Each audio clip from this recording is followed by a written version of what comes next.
The Detroit Pistons are falling apart before our very eyes, and it is becoming very evident as the New York Knicks continue to beat them into submission and show that they are the better team. Meanwhile, a star on the Knicks' rivals and next round matchup has just spoken out on New York Knicks star Josh Hart, and we are going to break all of this down. A lot to talk about. What's up, guys?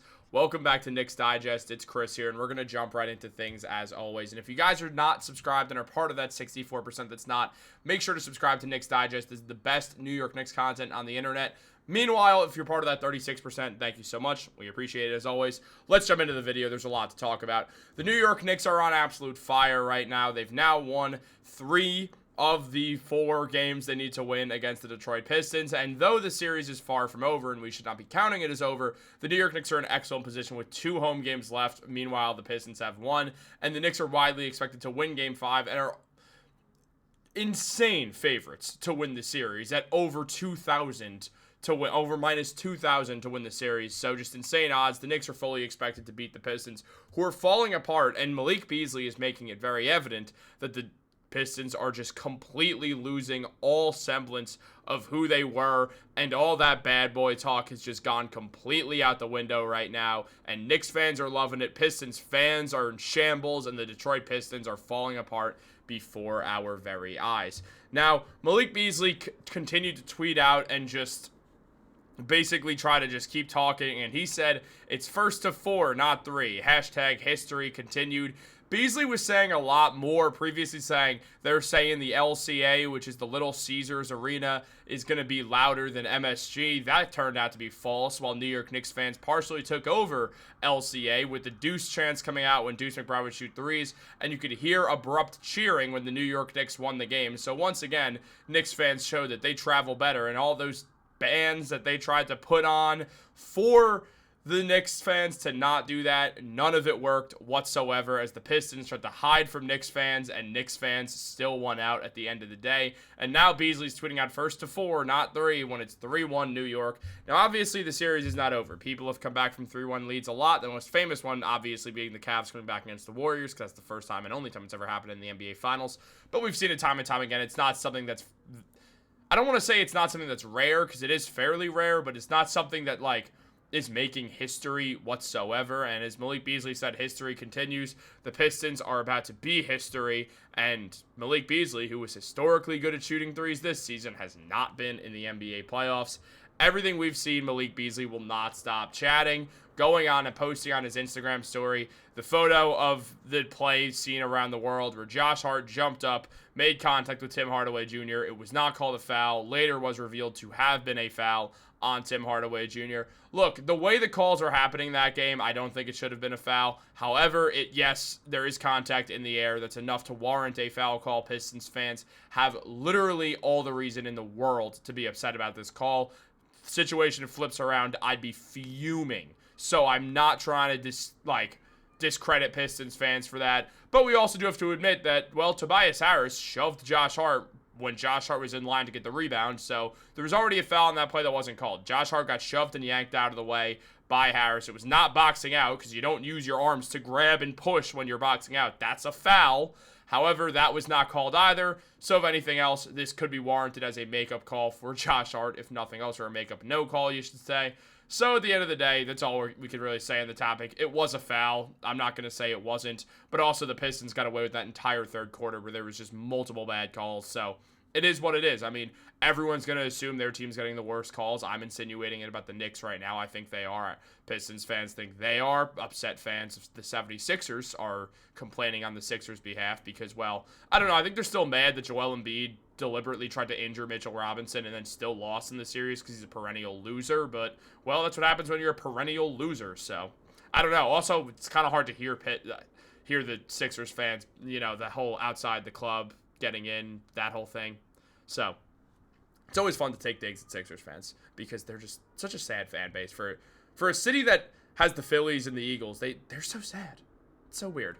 But look, Malik Beasley is also going out sad. Look, he has 13.5 points per game in the playoffs, which is down from his 16 points per game in the regular season. But the big kicker here is the fact that Malik Beasley has been absolutely ice cold from 3, shooting 31%, from three-point range. He had a great first game of the series, but since then, things did not work out the same.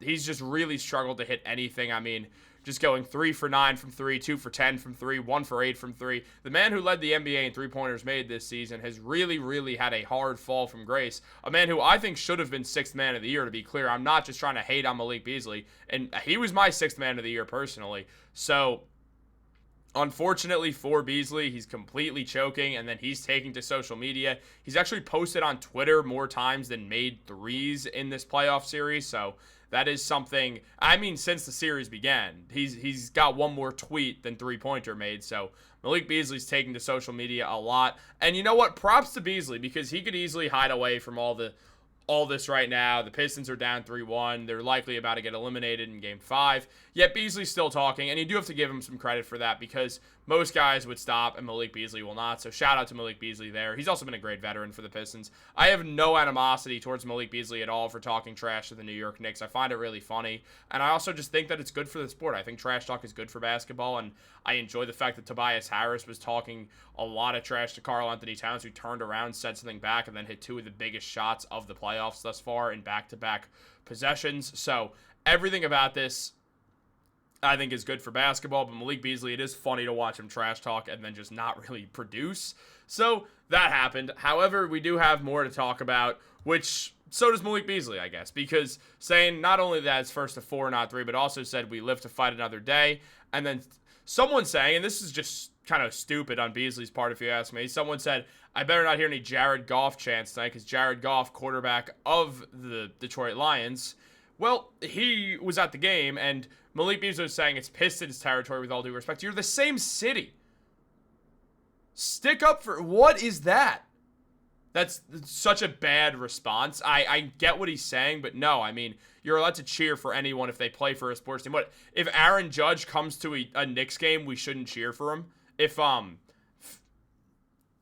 Jalen Brunson goes to a Yankee game, we shouldn't cheer for him. If, say, New York Jets first-round draft pick Armand Membo or Abdul Carter of the Giants or Jackson Dart of the Giants go to a Knicks game, we shouldn't cheer. I think that's absolutely ridiculous if you ask me. So Malik Beasley, kind of the catalyst of the Pistons falling to pieces right here. However, we do have more to talk about, as also what we have seen is Josh Hart get a lot of... He's been in the news a lot recently, and something that hasn't been mentioned is that Celtics star Drew Holiday, defensive star and truly just one of the most liked players in the NBA, spoke out a lot on Josh Hart in regards to how Hart's playing. And this has huge implications considering these two teams, the Knicks and the Celtics, in all likelihood are going to go on to face each other in the next round. It's a series that the Celtics are heavily expected to win after sweeping the Knicks in the season series. The Knicks were only fully healthy for one of those games, and it was the last game that it went to overtime.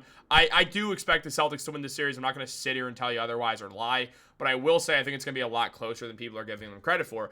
But at the same time, Drew Holiday went and spoke out on Josh Hart, saying, even though people might say, like, Josh Hart doesn't shoot the ball well enough or do whatever, he makes plays, and he makes the game easier for everybody else based off his play. And it's not just his effort. He's really smart. He gets to the basket.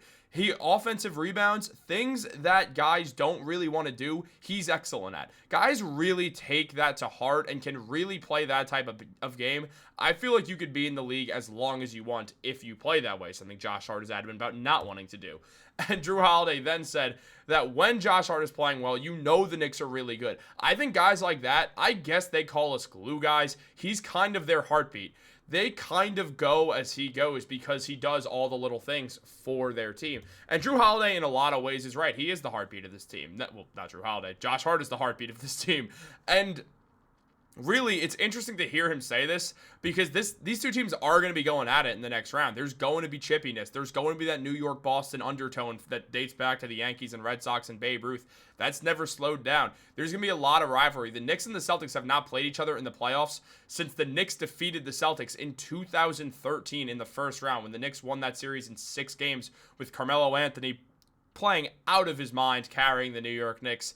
And, well, since then, what we've seen is every single player who's on either of those teams is no longer in the NBA. Not one of those guys is still around in the NBA 12 years later. And, well, looking at everything here, the Celtics clearly are aware of the Knicks being very good. This is not something they're taking lightly, and Josh Hart has to understand this as well. Josh Hart is going to have a lot of different matchups thrown at him. He's going to have to play above his height at points if He's a power forward, and the Celtics do throw in Al Horford and Kristaps Porzingis together, which they will do because they do it all the time. So we're going to see an interesting series out of Josh Hart, someone who's struggled against the Celtics throughout this season. But Jrue Holiday is staying ready for him, and just to watch how this is all going down, it is going to be interesting to see how these two teams do match up. I'm really excited for the Knicks-Celtics matchup. Again, I don't expect the New York Knicks to win. I don't think the Knicks are a finished product yet. However, I do expect to see the New York Knicks give the Celtics everything they can handle, and I'm excited to watch it. I do fully believe the Knicks can win the series. I don't think it's a lost cause. I think anyone who thinks that way is absolutely out of their mind. Anyone can win a playoff series in the NBA. Look, we've seen it. Look, 4-game series, or not 4-game series, but first to 4, 7-game series is usually the best team wins because there's enough game for the best team to take control. But basketball's a game of momentum, and we've seen teams just get outdone, out-hustled, outworked, just falling apart randomly. We've seen that before, and the New York Knicks certainly have the ability to upset the Celtics. We saw it in the last game. They looked really, really good. Jason Tatum has struggled against OG Anunoby. Mikal Bridges has guarded Tatum most of the season, but OG, when guarding Tatum, has looked very, very good. So there's a lot to like between this Knicks and the Celtics series on the Knicks' behalf. Again, they're definitely underdogs, but they can get it done. But what do you guys think about all that? Should we even be thinking about that right now? I kind of err on the side of we should finish this off with the Pistons. However, it is interesting to hear this talk literally happen right before the playoff matchup. Guys, let me know what you think in the comments down below. Like this video, subscribe, turn on post notifications. Have a great day, and go Knicks.